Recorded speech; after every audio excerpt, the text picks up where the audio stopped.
If I were to walk through a store or through a workplace and ask all of the moms if they feel like they are spending as much time with their kids as they would like to be, I bet you a majority of them would say no.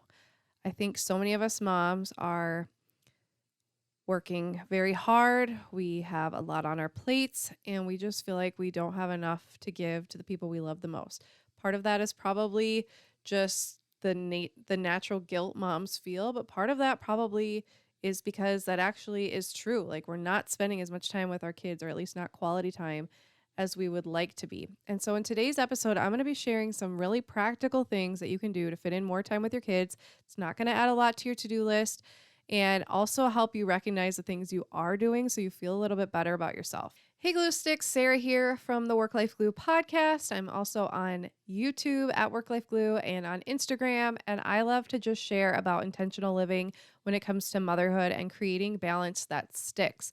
And so many of us want to live the life of contributing to our family financially, or maybe we need to, and also being as present as we can be as moms. And sometimes those things can be really hard, or even if we're a stay-at-home mom, maybe we have a lot of responsibilities and maybe our kids have a lot of needs and we just feel like we don't have enough to give to everybody we want to be giving to. If that is what you are feeling, trust me, this is the right place for you. I'm going to be sharing some very practical tips in this episode, and I don't want you to take every single thing I say and try to apply it right now.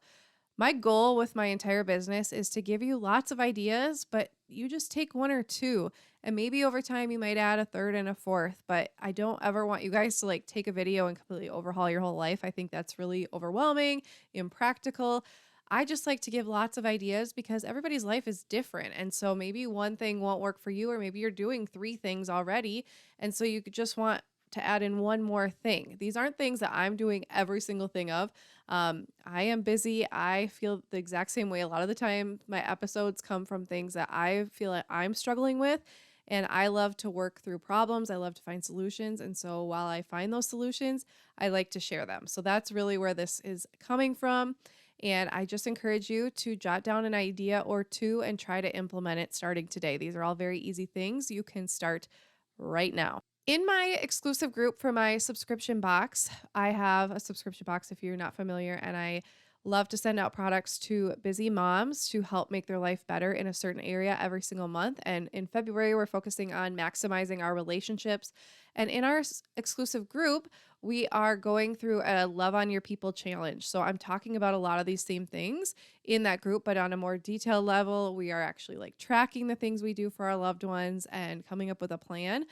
But I think it's also just helpful. I just wanted to share this part of the group with you guys because I just think this is something that all moms need to think about. Because as I interviewed Jim and Jamie Shields, who are also the trainers for my group, I interviewed them a few weeks ago on my podcast. I'll link that below. It was a very good interview. They talked about the family board meeting and how you should set aside about 4 hours every quarter with each of your kids to just focus on them and how important that is. But I wanted to take a step further and just think about the things we could do, the little things, because I think so much of parenthood is the little things.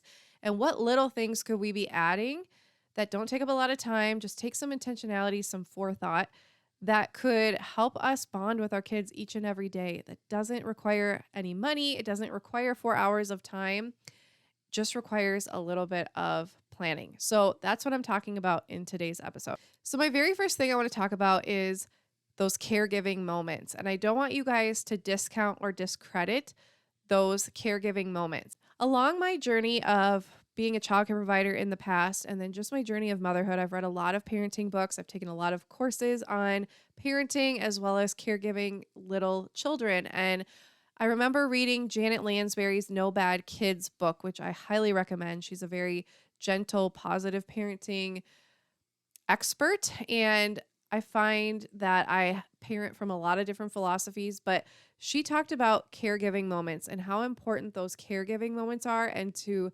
really notice the value in them. So what I'm talking about are bath times, meal times, diaper changes, getting ready to go outside, those times when you're just focused on caregiving your child. and how important and special those moments really are. When you're changing a diaper, you are talking usually, you're touching.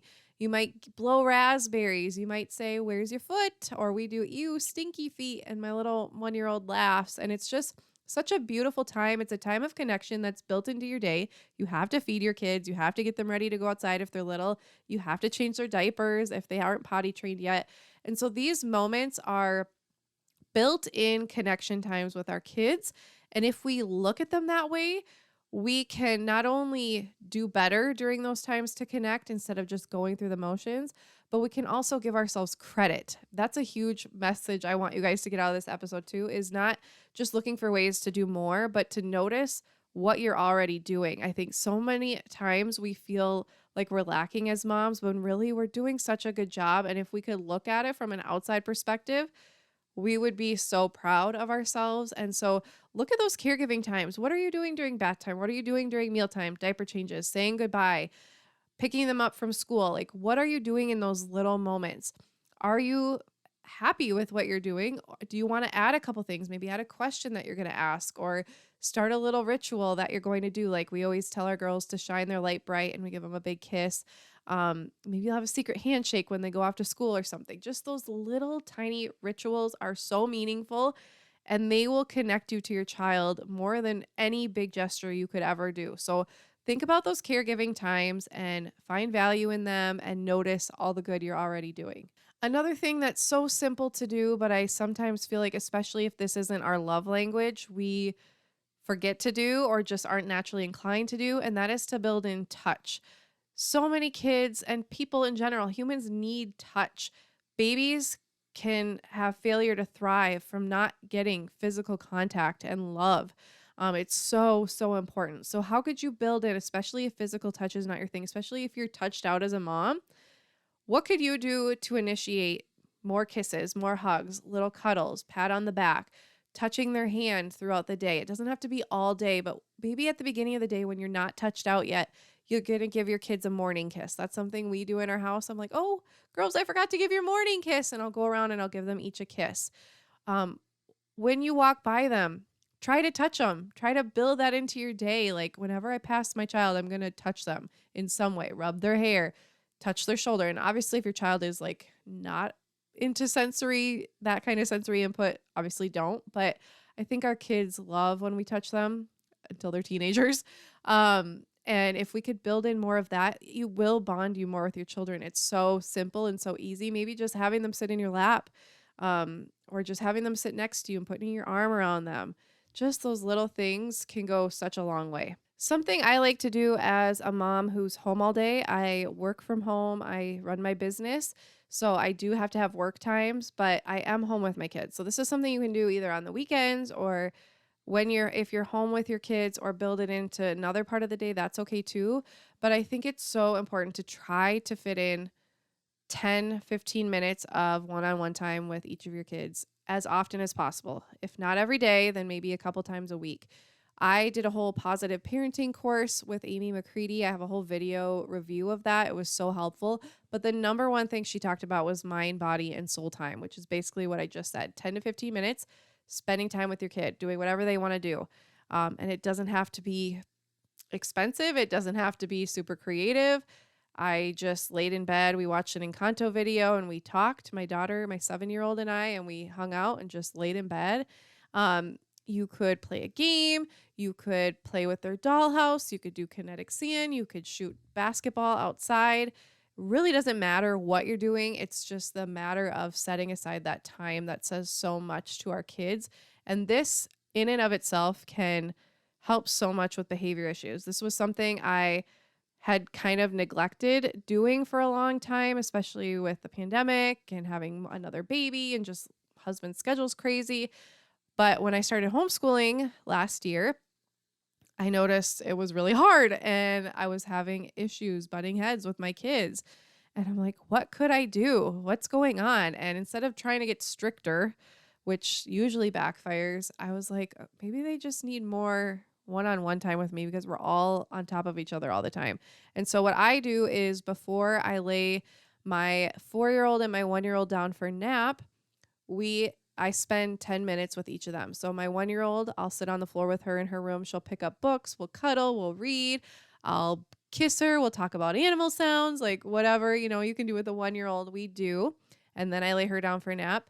Then my 4 and 7-year old, I will read a book or two to, and then I will take my 4-year old and we'll go in her room and we can cuddle if she wants, or we can play. And she's always asking me all the time. She's my very extroverted child and is always saying, Mama, Mama, Mama, can you play with me? And most of the day I just can't. I got a 1-year old who I need to keep alive. And so it's just not possible a lot of the day. So this is a great time to focus on her, and we play Barbie. She sets up like tea parties. And honestly, 10 minutes goes by so fast, but it leaves them feeling satisfied because they know we set that aside for them. They know we're busy. They see what we have to do as a mom, but they just want to feel seen and loved, and like we notice them individually. So I do that with her. And then I lay her down for her rest/nap. And then my 7-year old and I will play a game, or you do like a craft together. We have a lot of craft sets, or we'll play Legos.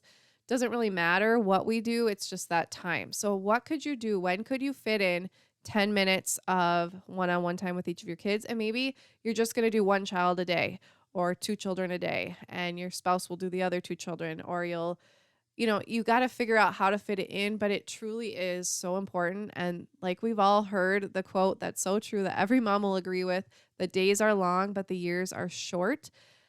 Those years fly by, and those 10 minutes add up. I mean, that is a long time. If you're doing 10 minutes every day, that's over an hour every single week. That's 52 hours in a year. That's amazing. That's 52 hours that you probably aren't spending one-on-one time with your kid, that now they've had that much time. And then you multiply that by however many years left that they're in your house. It makes a difference. And more than anything, it will make them feel seen, loved, and valued. And there's no greater gift to give your children than your presence. And I just think this is probably the most important one that I'm going to talk about today. Another thing you can do is divide and conquer. So what I mean by this is, I know so many of us have really, really busy nights, mine included. My kids get squirrely. I just cannot wait for bedtime usually. And it's just wild, crazy baths and bedtime and finishing up things that we didn't get to, and cleaning and throwing in a load of laundry. Like there's just so much going on. But could you have one spouse focusing on the other kids while you spend some time with your one child, and then you can alternate? If you have like 5 kids, obviously, that will take more time and planning. But if you have like 3 or 4 kids, you could have your spouse watch most of them and you watch one, and then maybe you'll switch. Then you'll watch 3, and then your spouse will spend time with a different child or that same child, and you'll alternate throughout the week. That's another good way to do it. If you guys are enjoying this episode, I want to let you know that I did a whole subscription box in the month of February based on maximizing your relationships. I still have a few of the products left. So if you guys are interested, I will have a link below. You could buy the February box. Or if you really like my content and you think, hey, she's really good at being intentional and I want more of that in my life, I would encourage you to subscribe to the Work Life Glue box, or at the very least to the community only option, where every month I do trainings that are very similar to this episode, but more specific and exclusive. I don't have the content that I share in my group public. It's more focused. And so every month we go through a different area of our lives as moms, and we have products based on that theme. And I will link some unboxing videos in the description so you guys can kind of see what's in the box. But it's just a wonderful community of women being intentional, making the most of every day, and trying to be the best we can be as moms. But it's very small action items that lead to big results. We've talked about time management in January. We focused on relationships in February. March, we're focusing on meal times. We have an amazing trainer. We've got some amazing products. I'm sending it out very soon, so make sure you subscribe soon to get the March box. And I just encourage you guys, if it's something that you're really struggling with, consider becoming part of the Work Life Glue Box community, and I will be sure to help make your life a little bit easier and fun in the process. Something I always loved doing growing up was going on errands with my family, and especially my dad. He would take me to auctions. We lived on a farm, and so he loved going to auctions, which weren't really my thing. I did love the concession stands that they had, but other than that, not really my thing. But I just loved the car rides with my dad, telling jokes. We have so many inside jokes, so many silly songs we've made, and funny things that we did. And I just look back on those memories with so much joy, and it makes me teary-eyed because it just meant so much to me. So if you could take one child on an errand, maybe that's not only making it easier for you than taking all of the kids. Maybe your spouse or partner or friend or grandma will watch the other ones, and you'll run to Target with one child.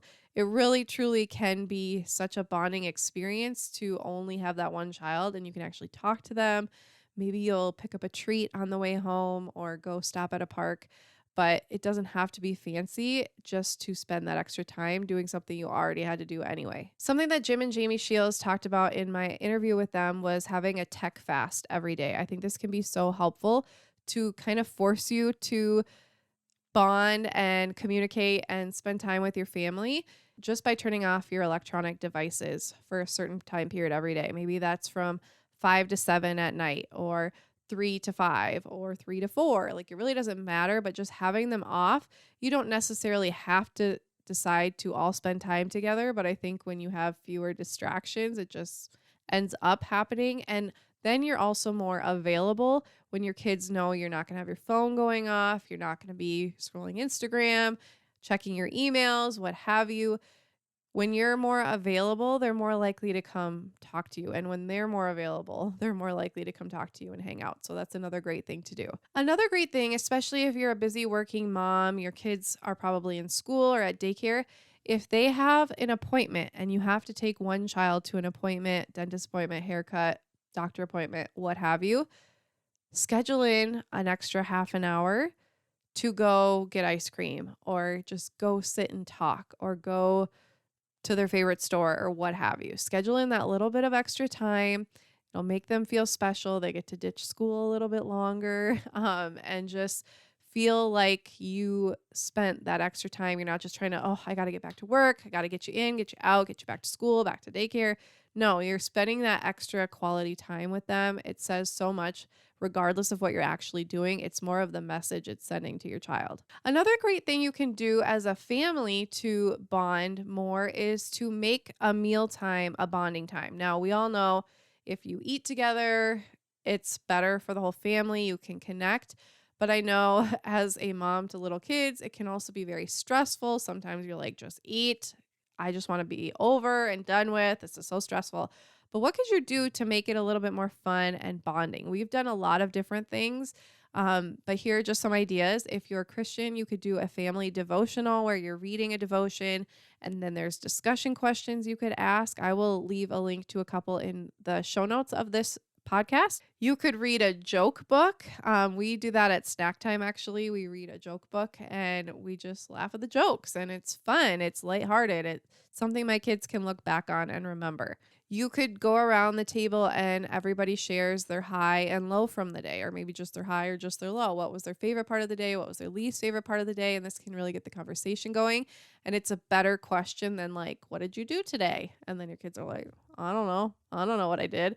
So this is a more specific question. What was your favorite part of your day? What was your least favorite part of your day?